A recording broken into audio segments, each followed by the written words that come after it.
Halo teman-teman, perkenalkan nama saya Ewa Prima Manurung dari kelas Antonius 1. Di sini saya akan menjelaskan siklus hidrologi. Sebelumnya, saya akan menjelaskan apa itu siklus hidrologi.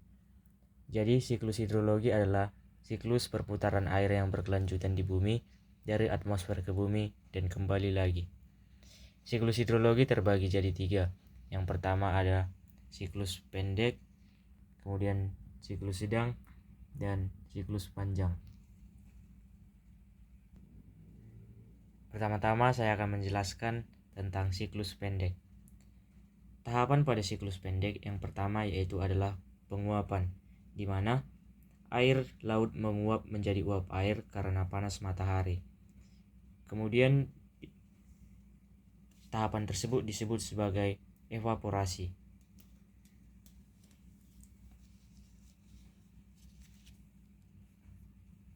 Kemudian yang kedua adalah tahap di mana uap air naik ke atmosfer dan mengalami kondensasi, yaitu berubah menjadi butiran-butiran air halus atau awan.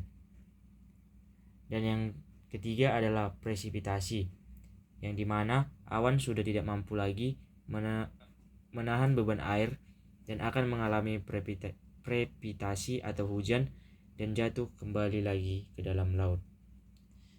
Selanjutnya, saya akan menjelaskan tentang siklus sedang. Siklus sedang terjadi di mana awal mulanya awan yang terbentuk dibawa oleh angin ke wilayah daratan atau disebut sebagai advekasi. Kemudian awan yang membawa uap air yang banyak kemudian turun menjadi hujan di daratan. Sebagian air hujan meresap ke dalam tanah atau yang kita sebut sebagai infiltrasi. Jadi air hujan tersebut akan meresap ke dalam tanah. Itulah yang dinamakan sebagai infiltrasi. Kemudian sebagian air hujan mengalir di permukaan tanah seperti melalui sungai dan parit.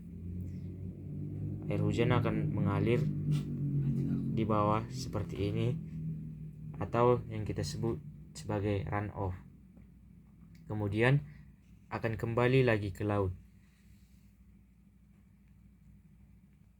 Kemudian yang terakhir adalah siklus panjang.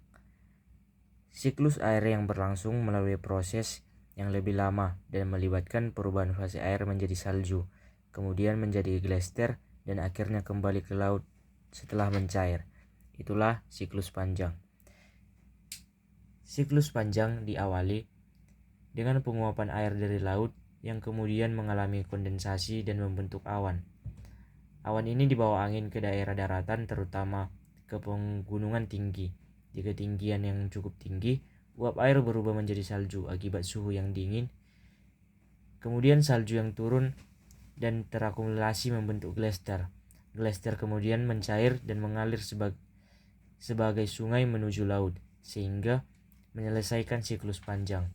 Jadi teman-teman, tahapannya yang pertama yaitu penguapan atau kita sebut sebagai evaporasi, di mana air di permukaan air laut menguap menjadi uap air akibat panas matahari.